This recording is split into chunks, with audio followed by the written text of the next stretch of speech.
नमस्कार दोस्तों, स्वागत है आपका हमारे चैनल स्टडी ऑल में। जी हाँ दोस्तों, आज बात करेंगे हम पर्यावरण के बहुत ही इंपॉर्टेंट क्वेश्चंस की। जी हाँ दोस्तों, जो कि आपके एग्जाम एमपीटेट वर्ग 3 के लिए बनाई गई है। बहुत इंपॉर्टेंट क्वेश्चन होंगे दोस्तों पर्यावरण के, जो कि दोस्तों आपके एग्जाम में जरूर पूछे जाएंगे।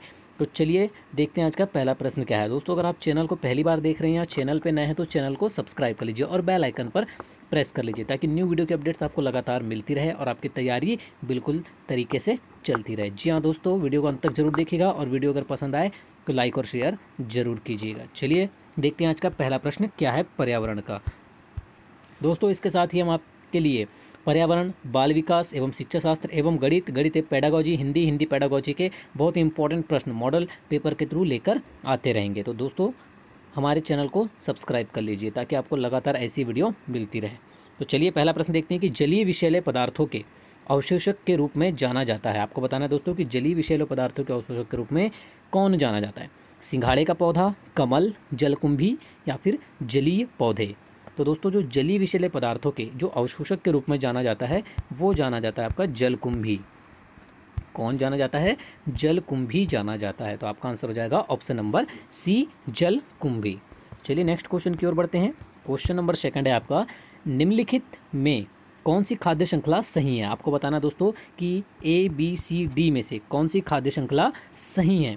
अपघटक, उपभोक्ता, उसके बाद उत्पादक, या पहले उपभोक्ता फिर अपघटक फिर उत्पादक, उत्पादक उपभोक्ता या फिर अपघटक, या उत्पादक अपघटक उपभोक्ता। तो दोस्तों निम्नलिखित में से जो खाद्य श्रृंखला या फूड पे चैन जो सबसे सही है वो है आपके ऑप्शन नंबर सी, पहले उत्पादक फिर उपभोक्ता और फिर आएगा आपका अपघटक। ये फूड चेन बिल्कुल सही है, इसलिए आपका आंसर क्या हो जाएगा option number C. Next question देखते हैं। सभी क्वेश्चन दोस्तों बहुत ही इंपॉर्टेंट होने वाले हैं आज के।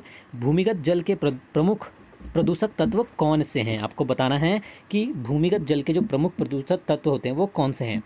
आर्सेनिक तथा फ्लोराइड, अमोनिया, नाइट्रेट तथा नाइट्राइट्स, क्रोमियम तथा क्लोराइड। तो दोस्तों जो भूमिगत जल के जो प्रमुख प्रदूषक तत्व होते हैं वो होते हैं आपके आर्सेनिक तथा फ्लोराइड। ये भूमिगत जल के प्रमुख प्रदूषक तत्व माने जाते हैं। तो आपका आंसर क्या हो जाएगा ऑप्शन नंबर ए, आपका आंसर हो जाएगा आर्सेनिक तथा फ्लोराइड। नेक्स्ट क्वेश्चन चलते हैं। क्वेश्चन नंबर 4, पिगोवियन कर लगाया जाता है। आपको बताना है दोस्तों कि पिगोवियन कर लगाया जाता है प्रदूषण फैलाए जाने के कारण, वायु प्रदूषण फैलाए जाने के कारण, ध्वनि प्रदूषण फैलाए जाने के कारण, या मृदा प्रदूषण फैलाए जाने के कारण। तो दोस्तों जो पिगोवियन कर लगाया जाता है वो किस लिए लगाया जाता है? वो लगाया जाता है दोस्तों प्रदूषण फैलाए जाने के कारण। कोई भी प्रदूषण हो वो प्रदूषण फैलाए जाने के कारण ही पिगोवियन कर लगाया जाता है। तो याद रखना है दोस्तों, आपका आंसर क्या हो जाएगा ऑप्शन नंबर ए, आपका आंसर हो जाएगा। चलिए नेक्स्ट क्वेश्चन पे चलते हैं। क्वेश्चन नंबर 5 है दोस्तों आज का, हरित डीजल में सल्फर कितने प्रतिशत पाई जाती है। आपको बताना है कि हरित डीजल में सल्फर कितने प्रतिशत मात्रा में पाई जाती है। 0.001, 0.01, 0.1 या 1। तो दोस्तों जो हरित डीजल में जो सल्फर की मात्रा होती है वो कितनी होती है? 0.001% होती है। याद रखना आपको, मोस्ट एमपी क्वेश्चन है आपके एग्जाम के लिए। जी हाँ दोस्तों, आपका आंसर हो जाएगा option number A. Question number 6 है, कठोर जल को मृदु जल बनाने हेतु अपमार्जकों में मुख्यतः किसका प्रयोग किया जाता है। मोस्ट एमपी क्वेश्चन है दोस्तों आपके एग्जाम के लिए कि कठोर जल को मृदु जल बनाने के लिए जो अपमार्जक मुख्यतः प्रयोग में किया जाता है वो कौन सा है। सोडियम ट्राइपॉलीफॉस्फेट, फ्लोराइड, नाइट्रेट तथा नाइट्राइट्स, या उपयुक्त में से कोई नहीं। तो दोस्तों जो कठोर जल को मृदु जल बनाने के लिए जो अपमार्जक या जिस अपमार्जक का प्रयोग किया जाता है वो है आपका सोडियम ट्राइपॉलीफॉस्फेट। कौन सा है? सोडियम ट्राइपॉलीफॉस्फेट का यूज़ किया जाता है। याद रखना है आपको, ऑप्शन नंबर ए आपका आंसर होगा। चलिए नेक्स्ट क्वेश्चन की ओर बढ़ते हैं। क्वेश्चन नंबर 7 देखते हैं आज का, द्वितीयक उत्पादक सेकेंडरी प्रोड्यूसर किसे कहते हैं। पौधों को, जंतुओं को, पौधों तथा जंतुओं को, या इनमें से कोई नहीं। तो दोस्तों द्वितीय उत्पादक या सेकेंडरी जो प्रोड्यूसर जिन्हें कहा जाता है वो कहा जाता है जंतुओं को। किन्हें कहा जाता है? जंतुओं को द्वितीय उत्पादक कहा जाता है, पौधों को प्राथमिक उत्पादक कहा जाता है। ये भी याद रखना है आपको। तो आंसर क्या हो जाएगा दोस्तों आपका ऑप्शन नंबर बी, आपका आंसर हो जाएगा। चलिए नेक्स्ट क्वेश्चन की ओर बढ़ते हैं। खाद्य कड़ी के प्रत्येक स्तर पर उपभोक्ता संचित ऊर्जा का कितने प्रतिशत अपने शरीर भार में रूपांतरण करता है।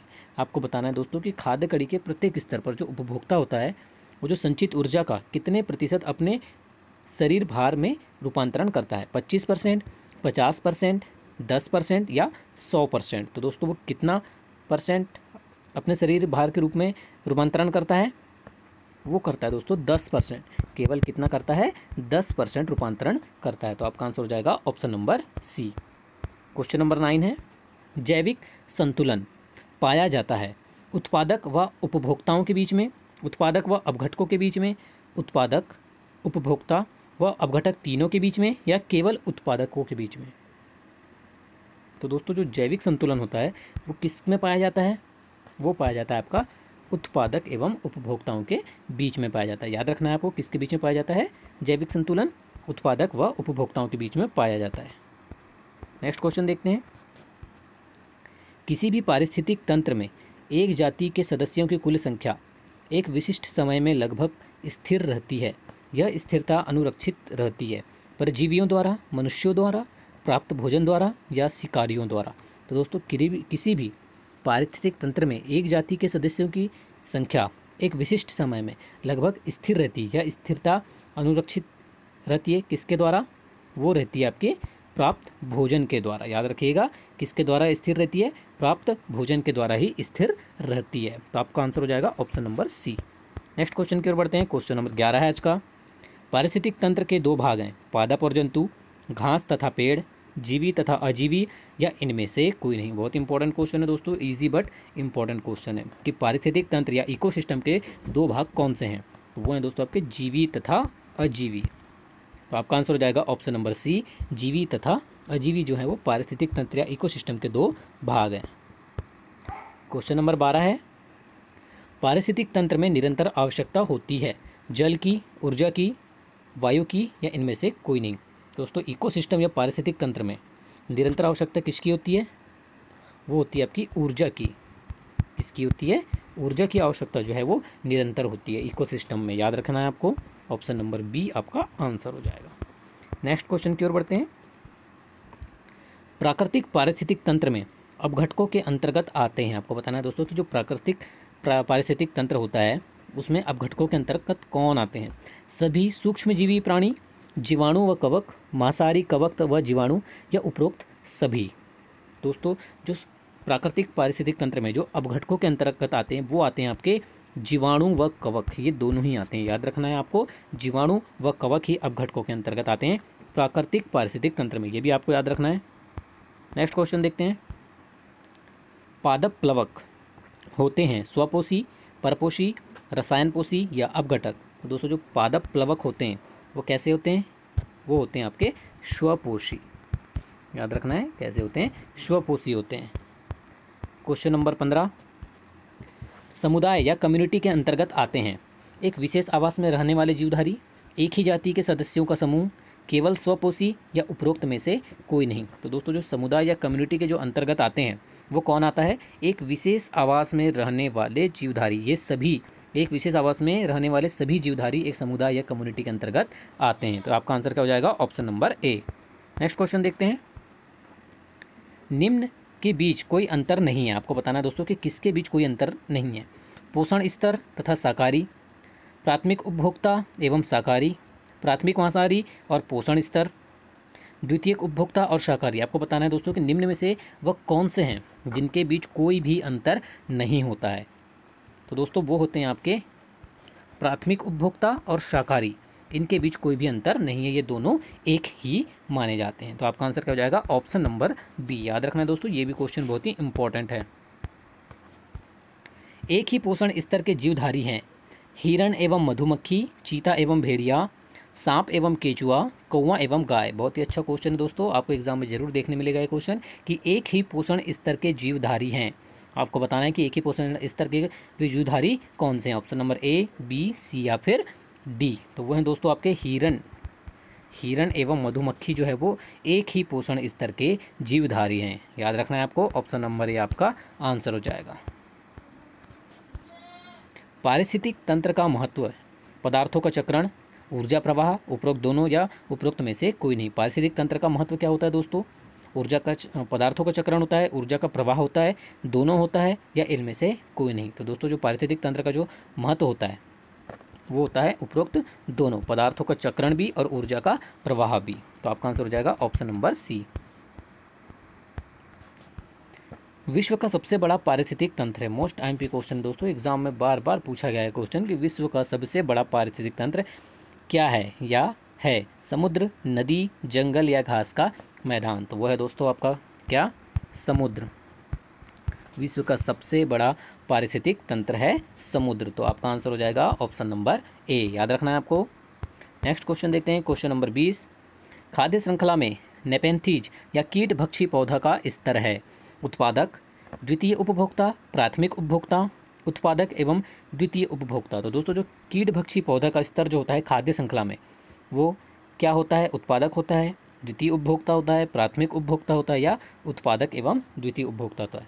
दोस्तों ये होता है आपका उत्पादक एवं द्वितीयक उपभोक्ता। उत्पादक एवं द्वितीयक उपभोक्ता के अंतर्गत आते हैं खाद्य श्रृंखला में कीट भक्षी पौधे। नेक्स्ट क्वेश्चन देखते हैं, क्वेश्चन नंबर 21। पारिस्थितिक तंत्र में ऊर्जा के प्रवाहित होने का क्रम है, बहुत इंपॉर्टेंट क्वेश्चन दोस्तों, कि पारिस्थितिक तंत्र में ऊर्जा के जो प्रवाहित होने का जो क्रम है वो कौन सा है, प्रकाश, उसके बाद ताप, फिर रासायनिक ऊर्जा, या प्रकाश रासायनिक ऊर्जा फिर ताप, रासायनिक ऊर्जा प्रकाश फिर ताप, या ताप प्रकाश रासायनिक ऊर्जा। तो दोस्तों जो पारिस्थितिक तंत्र में ऊर्जा के प्रवाहित होने का जो क्रम होता है वो क्या होता है, सबसे पहले आता है प्रकाश, फिर होता है ताप, और उसके बाद आता है रासायनिक ऊर्जा। तो ऑप्शन नंबर ये आपका आंसर हो जाएगा। Question number 22। एक पारिस्थितिक तंत्र की उत्पादकता का आकलन किया जा सकता है, बहुत ही अच्छा क्वेश्चन है दोस्तों, कि एक पारिस्थितिक तंत्र की उत्पादकता का आकलन किया जा सकता है जीवभार के पिरामिड से, संख्या के पिरामिड से, ऊर्जा के पिरामिड से, या उपरोक्त में से कोई नहीं। तो दोस्तों एक पारिस्थितिक तंत्र की जो उत्पादकता है उसका आकलन कैसे किया जा सकता है, वो किया जा सकता है ऊर्जा के पिरामिड से। किससे किया जा सकता है, ऊर्जा के पिरामिड द्वारा ही एक पारिस्थितिक तंत्र की उत्पादकता का आकलन किया जा सकता है। दम घोटू गैस किस गैस की उपमा है, ये भी दोस्तों बहुत ही अच्छा क्वेश्चन है कि दम घोटू गैस जो है वो किस गैस की उपमा है, carbon dioxide, carbon monoxide, sulphur dioxide, या नाइट्रोजन ऑक्साइड। तो दोस्तों जो दम घोटू गैस जो होती है वो किस गैस की उपमा होती है, वो होती है आपकी कार्बन मोनोऑक्साइड की। किसकी होती है, कार्बन मोनोऑक्साइड की होती है, याद रखना है आपको, बहुत ही अच्छा क्वेश्चन है।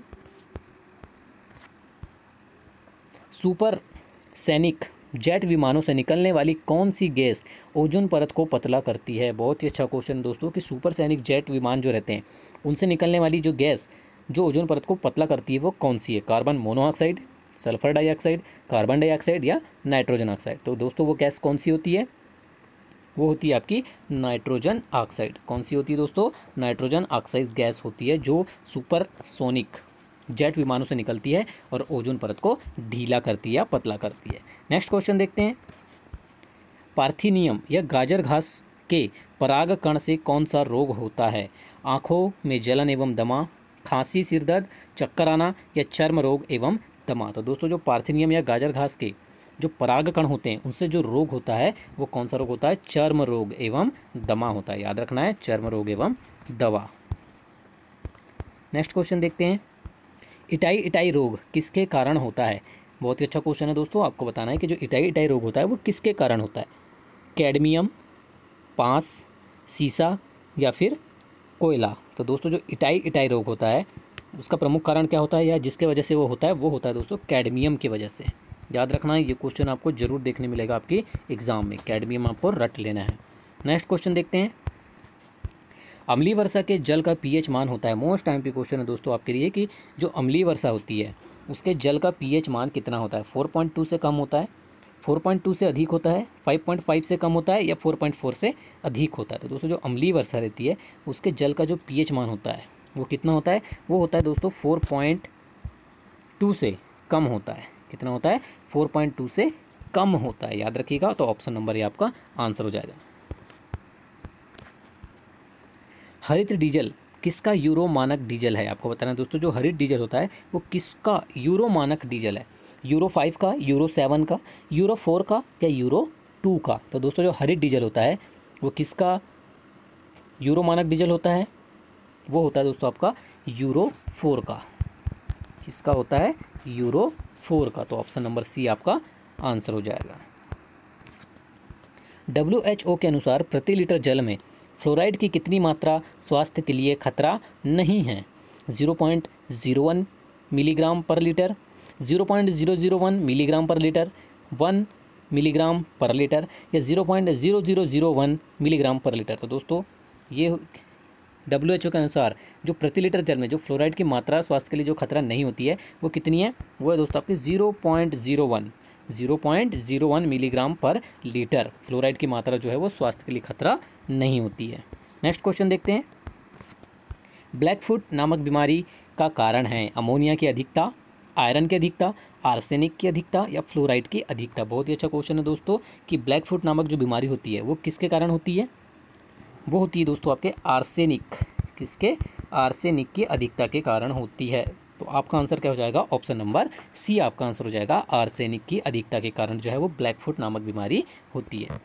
क्वेश्चन नंबर 31 है आज का कि क्या ध्वनि वेग पर तापक्रम का प्रभाव पड़ता है? नहीं, हाँ, कभी ज़्यादा, कभी कम या कभी कभी। तो दोस्तों जो ध्वनि वेग होता है उस पर तापक्रम का प्रभाव पड़ता है या नहीं पड़ता है? दोस्तों उसका प्रभाव पड़ता है। तो आपका आंसर क्या जाएगा? हाँ, कि ध्वनि वेग पर तापक्रम का प्रभाव बिल्कुल पड़ता है। नेक्स्ट क्वेश्चन देखते हैं।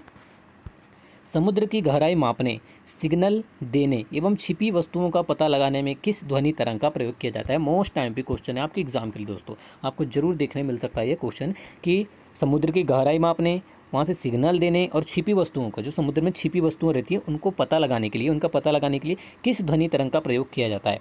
पराश्रव्य ध्वनि तरंग, अवश्रव्य ध्वनि तरंग, श्रव्य ध्वनि तरंग या इनमें से किसी का नहीं। दोस्तों किस ध्वनि तरंग का प्रयोग किया जाता है? तो वो किया जाता है दोस्तों आपकी पराश्रव्य जो ध्वनि तरंगें रहती हैं उनका प्रयोग किया जाता है समुद्र की गहराई मापने, सिग्नल देने और छिपी वस्तुओं का पता लगाने के लिए। याद रखना है आपको, ऑप्शन नंबर ए आपका आंसर हो जाएगा। श्रमिक फुफ्फुस धूलिमयता रोग से ग्रसित होते हैं। जो ये श्रमिक जो हैं वो फुफ्फुस धूलिमयता जो रोग होता है उससे ग्रसित होते हैं चर्म शोधनशालाओं में, मध्य निर्माणशालाओं में, सीसा उद्योग में या कोयला खनन उद्योग में। तो दोस्तों जो श्रमिक जो हैं जो कोयला खनन उद्योग में काम करते हैं वो इस फुफ्फुस धूलिमयता बीमारी से ग्रसित होते हैं या इस रोग से ग्रसित होते हैं। तो याद रखना है आपको, ऑप्शन नंबर डी कोयला खनन उद्योग में। नेक्स्ट क्वेश्चन देखते हैं। क्वेश्चन नंबर 34 है दोस्तों आज का कि पानी और सौर ऊर्जा के अतिरिक्त हरी वनस्पति को प्रकाश संश्लेषण के लिए और किस चीज़ की आवश्यकता होती है? दोस्तों सभी को पता है कि प्रकाश संश्लेषण की क्रिया क्या होती है। तो आपको सभी को पता होगा दोस्तों कि पानी और सौर ऊर्जा के साथ किसकी ज़रूरत होती है? वो होती है कार्बन डाइऑक्साइड गैस की। किसकी होती है? कार्बन डाइऑक्साइड गैस की ज़रूरत होती है पानी और सौर ऊर्जा के अतिरिक्त हरी वनस्पति को प्रकाश संश्लेषण के लिए। नेक्स्ट क्वेश्चन देखते हैं। क्वेश्चन नंबर 35 है दोस्तों। कोयला जलाने पर निम्न में से कौन सी गैस उत्पन्न होती है? आपको बताना है दोस्तों कि जब कोयला को जलाया जाता है तो कौन सी गैस जो है वो उत्पन्न होती है? ऑक्सीजन और नाइट्रोजन, नाइट्रोजन और कार्बन डाइऑक्साइड, कार्बन डाइऑक्साइड और ऑक्सीजन या इनमें से कोई नहीं। तो दोस्तों जब कोयला को जलाया जाता है तो कौन सी गैस निकलती है उनमें से? उसमें से निकलती है नाइट्रोजन और कार्बन डाइऑक्साइड। कौन सी गैस निकलती है दोस्तों? नाइट्रोजन और कार्बन डाइऑक्साइड, ये दोनों गैस निकलती है। तो आपका आंसर क्या हो जाएगा? Option number B. वीडियो को पूरी देखने के लिए धन्यवाद दोस्तों। अगर वीडियो पसंद आई तो प्लीज़ वीडियो को लाइक और शेयर ज़रूर कीजिएगा और ऐसी वीडियो पाने के लिए चैनल को सब्सक्राइब ज़रूर करें।